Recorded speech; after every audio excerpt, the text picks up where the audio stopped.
শুধু দর্শক মণ্ডলী, আমরা শহীদ রাষ্ট্রপতি জিয়াউর রহমানের মাজার প্রাঙ্গণে এবং সকাল থেকে আমরা দেখতে পাচ্ছি লক্ষ লক্ষ লোক এখানে এসেছেন। তারা শ্রদ্ধা নিবেদন করেছেন এবং দোয়া মোনাজাত করেছেন। ঠিক তেমনই একটি সময় আমরা আন্দোলন সংগ্রামে রাজপথে যাকে বিভিন্ন সময় দেখেছিলাম, তেমনই একজন নেতা এখানে এসেছেন। আমরা দেখেছি উনি সকাল থেকে এখানে জিয়াউর রহমানের কবরস্থানে মুহুর্মুহুর স্লোগান দিচ্ছেন এবং শ্রদ্ধা নিবেদন করেছেন, পাশাপাশি দোয়া মোনাজাত করেছেন। তারই আমরা আজকে কিছু কথা শুনব। যেহেতু ওনার অনেক সহকর্মী এবং যোদ্ধাদের নিয়ে উনি এখানে এসেছেন, আমি তেমনই একজন ব্যক্তি, তার কাছে কিছু জিজ্ঞাসা করব। এটাই যে বিগত ফ্যাসিস্ট সরকার, শেখ হাসিনা সরকার আমলে এই জিয়াউর রহমানের মাজার স্থানে আমরা যারা আসতাম, পুলিশ বাধা দিত, আসতে দিত না এবং প্রাণ ভয়ে আমরা লুকায় লুকায় আসতাম, শ্রদ্ধা নিবেদন করতাম। তার ভিতরেও আপনিও একজন। আজকে তো উন্মুক্ত, আজকে আপনার প্রতিক্রিয়া কি যদি একটু বলতেন? আমার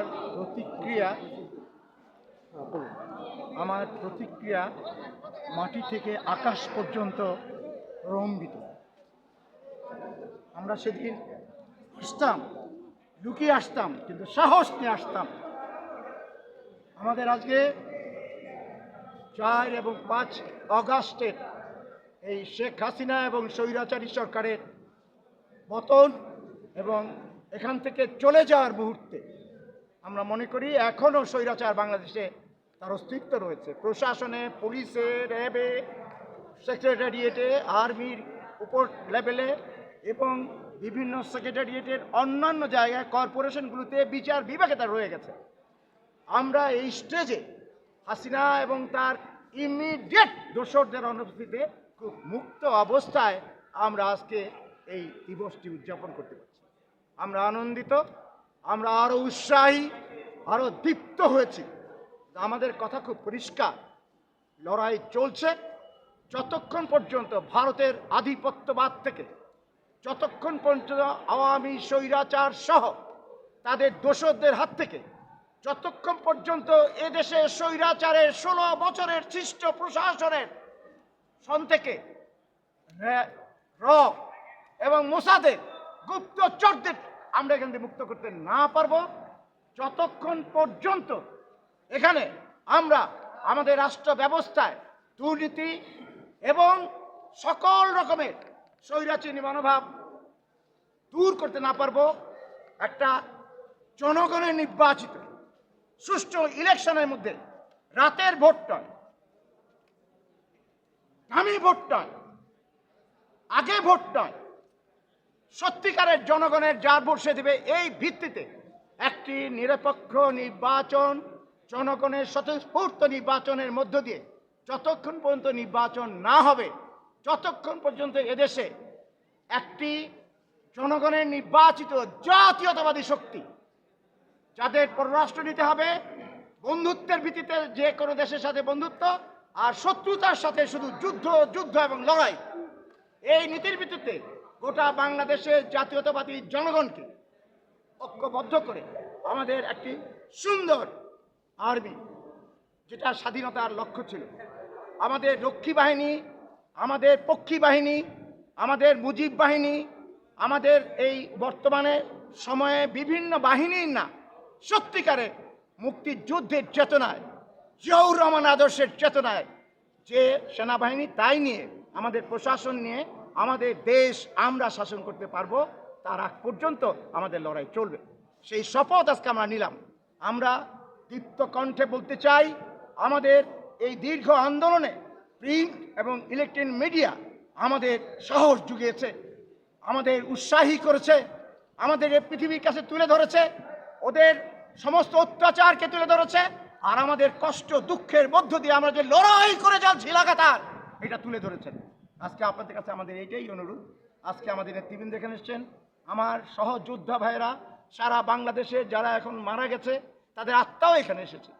আজকে আমরা সবাই শহীদ জিয়ার সৈনিক, আমরা বাংলাদেশের জাতীয়তা শক্তির যে শক্তি হাজার হাজার বছরে তিতুমির, সিরাজদুল্লাহ, সেখানে বিনয় বাদল দীনেশ, সেখানে দেবাগ আন্দোলন, সেখানে হাজী দানেশ, স্যার সৈয়দ আহমদ, আমাদের শেরেবাংলা কে ফজলুল হক, মৌলানা ভাসানী, শহীদ সারাওয়ার্দী সহ যাদের টোটাল আত্মত্যাগে আজকে আমরা এগিয়ে গেছি। বিশেষ করে আমাদের বেঙ্গল রেজিমেন্টের বিদ্রোহী সৈনিকরা, নেভাল ফোর্সের বাঙালি অফিসাররা, আমাদের তৎকালীন ইপিআর, আমাদের বর্ডারে যারা ছিল এবং আমাদের যারা সেনাবাহিনীতে ছিল, তারা সেই দিন বিদ্রোহ না করলে, জিয়াউর রহমান যদি বিদ্রোহ করে তার কমান্ডিং অফিসার জেনারেল জন জুয়াকে বন্দী করে হত্যা করে যুদ্ধের সূচনা না করতেন, আমার সন্দেহ হয় যে বাংলাদেশ স্বাধীনতা কিনা। কেন আওয়ামী লীগ স্বাধীনতা চায় না এবং পালিয়ে গেছে শেখ মুজিবুর রহমান। তাই আজকে আমাদেরই দায়িত্ব আমাদের দেশকে গড়া। আপনি জানেন পৃথিবীতে Bengal delta is the greatest delta in the planet এবং ইট ইজ অ্যাক্টিভ ডেল্টা। এখানে মাটির নিচে পানি, মাটির উপরে পানি, আকাশে পানি। আমাদের মাটিটাকে ফুলের মতো সজাগ রেখেছে এই মাটিটাকে আমাদের জলবায়ু, আমাদের বিশাল সমুদ্র উপকূল, যার কাছে মুখী আছে এশিয়া এবং আরব বিভিন্ন এলাকার বাণিজ্যের সুবিধা মতে লোকগুলি। ভারতের বিশেষ অঞ্চলও আমাদের এখানে মাটি উর্বর।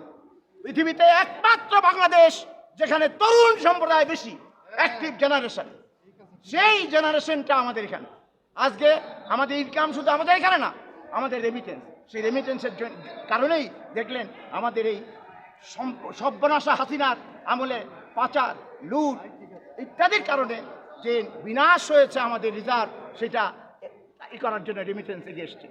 সুতরাং আমরা বলি we are to be sufficient. যতদিন হিমালয় থাকবে এবং নেপাল, ভুটান, ভারতের আপাতদেশে বঙ্গোপসাগর থাকবে, বাংলাদেশ ইনক্রিজ হবে, বাংলাদেশ উন্নত হবে, বাংলাদেশ সাহসী হবে। ভাষা আন্দোলন 62, 68, 69, 90 এবং 24, 71, 24-এর মধ্য দিয়ে আরও আমরা দীপ্ত হচ্ছি। আমরা আশা করি আমাদের উই শ্যাল ওভারকাম। আপনাকে অনেক অনেক ধন্যবাদ আমাদের এই সংক্ষিপ্ত সাক্ষাৎ দেওয়ার জন্য। আমরা এরপরে আপনার আরেকটি সাক্ষাৎ হয়তো বা আমরা নিতে পারি, কিন্তু আজকে যেটা বললেন, বিশেষ করে আন্দোলনের সংগ্রামে যে ভূমিকা আপনার ছিল, তারই কিছু অংশ আমরা আজকে আবার শুনতে পারলাম নতুন করে শহীদ রাষ্ট্রপতি জিয়াউর রহমানের কবরস্থানে এই মাজারে এসে।